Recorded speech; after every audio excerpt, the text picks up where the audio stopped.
This is Theology Bits, a ministry of Central Lutheran Church, Eugene, Oregon. I'm Pastor Ben. This is our final video in our 5-part series on gratitude and grief as we think about this in relationship to a theology of creation. This week we come to a conclusion, and we're going to be doing that looking at Colossians chapter 1, which includes the so-called Christ hymn in Colossians, a beautiful hymn that is some of our deepest theology of who Christ is in the world, but also its lead up and where does that hymn come in context? Well, Paul is directing the community in Colossae for two postures. First is to endure with patience. The second is to joyfully give thanks. So if you can see our emphasis on gratitude and grief, you can sort of see the two sides of this, at least the knee-jerk, how there's kind of a grief component, endure, and then the gratitude, give thanks, joyfully. But we'd like to always be drawing this further. But to do so in a thought of creation, we need to recognize what it is that creation practically does for humans. There's a lot of things creation does, but there are some certain things that we kind of need in creation from gratitude and grief that's kind of been our tension throughout. That is, we recognize everything in creation is in and of itself temporary, and that creation is what provides us grounding. And the word grounding comes kind of from creation, where there's this idea of we really do need grounding. We need stability with the idea that what humans can't handle more than anything else, what often is really the enemy, is what we call chaos, or sometimes enemy, of the idea of that if we just have no idea who we are, where we're going, I have no stability at all, I can't handle it. Even if my life is not great, at least I know what it is and I know what I'm going to deal with in the coming days. Then there is definitely a sense of, I have some sense of myself. But for it to just be absolutely nothing, that's very hard for us to handle. So that's what creation does. Creation provides a grounding. The word grounding is creation. That is, we have some stability, but we also recognize it's temporary. That everything in this creation isn't going to last forever. And so therefore, grief and gratitude. That it's always both things at once. That when we lose something because it's temporary, we give thanks for what it was for us. It was, in fact, grounding, or else why are we grieving it at all? And so, therefore, we can give thanks that it really was providing us this grounding space. And as we're giving thanks, even the things we have now, we recognize are temporary and aren't going to last forever. So it's always both things. So, in fact, it's not so simple as to, well, here's Paul's recommendation for grief, endure it, and here's the gratitude, give thanks. But instead, both spaces that are, as I'm giving thanks, are while I'm enduring.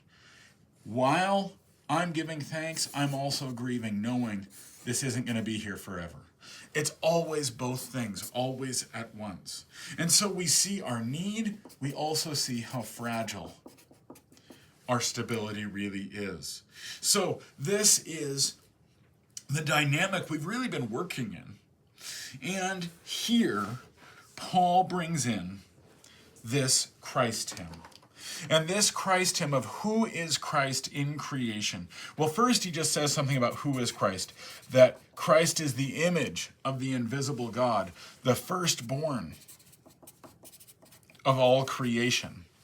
Which tells you two things. One is it's a theology of incarnation, God becoming human, and also it's a theology of wisdom, divine wisdom. That is, this thing that was with God and was God, as the Gospel of John calls it, and that this is, Christ is fully, the fullness of God was pleased to dwell because wisdom of God was God. And so therefore, there is the fullness of God. And it makes a point of how this relates with creation. All things, whether on heaven or on earth or under the earth or above the heavens, all things were created for and through Christ. And that all things are held together in Christ. We might say here is the fullness of God and the fullness of creation, all in this one figure of Christ. That's why it's such a strong incarnational message. And because both of those things are true, that because the fullness of God and the fullness of creation are both present in this one Christ, that therefore this one figure is able to reconcile all things together through the blood of the cross. Through the cross of Christ, all things are brought together in creation and with God, the fullness of God and the fullness of creation. Thereby, this is the platform, this is the singular platform from which all things can be brought together. Well, there's a lot going on here. Some people will really lean into this, as I think a previous Theology Bits video did, on what this means for the divinity of Christ and the humanity of Christ. But today I want to think about this with respect to creation and gratitude and grief, because it really does respond to this issue. And then you'll notice I put quotation marks around how temporary and how grounding creation is, because it makes clear that Christ is in creation, in every aspect of creation. And so it's better, in many ways, this theology is that creation, that thing which grounds us, maybe more accurately seems temporary. That might be surprising, but that is to say, maybe it's not actually temporary. We automatically think about, well, God is forever, creation isn't. And we see it. We see growth and decay. We see death, and yes, again, new life. And so if you're looking at one particular aspect of creation, well, that isn't necessarily forever. But if you look at creation as the work of God of life, and that anything that is life is creation, well, in fact, it's not temporary at all. It's changing, but it is not lost. This is an important theological sense. This theology of Christ is an affirmation of creation.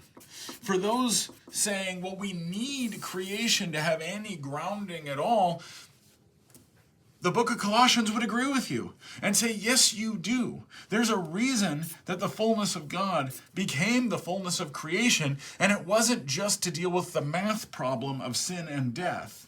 It was also because creation is good, and creation really is going to last. We believe that when Jesus returns, that then creation will finally be affirmed and there won't be decay and death, but that there still will be creation. That it's a perfected creation, but it is creation. And so that thing we needed for grounding turns out not to be temporary at all. So if we get back to our language, creation is good, and so we can have joy. Creation is going to last, and so it will endure.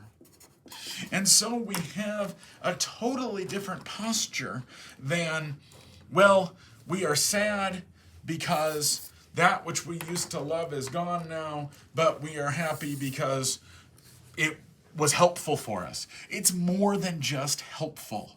Creation is not just a learning place where we gain some knowledge so we're ready to finally be with God. No, creation itself is a good, and anything good is that which comes from God. There is the presence of God in creation. The fullness of creation is in Christ, and it really will last. And the way we relate to God is through creation, because that is what Christ is. And so therefore it is through Christ, through creation. Christ is a good, and so therefore we are always joyfully giving thanks, even as we are grieving. But what we're grieving is not just that the particular thing in creation is gone, but instead we are grieving that we live in this present evil age as we await the coming of Christ. And so gratitude and grief really are the same motion, because we give thanks for the new life in Christ, and we grieve that it's not fully here yet. It is fully here personally, but not cosmically, as we wait for that. So this last video is drawing everything we've been talking about together, saying, where is the real hope? Where is it that these two things are the same? And it's really just in the theology of creation and who Christ is for us in the incarnation. That's what it means for God to be with us. That's what it means for life to be present. That's what it means for all things to be reconciled through the blood of the cross. This has been Theology Bits. I'm Pastor Ben.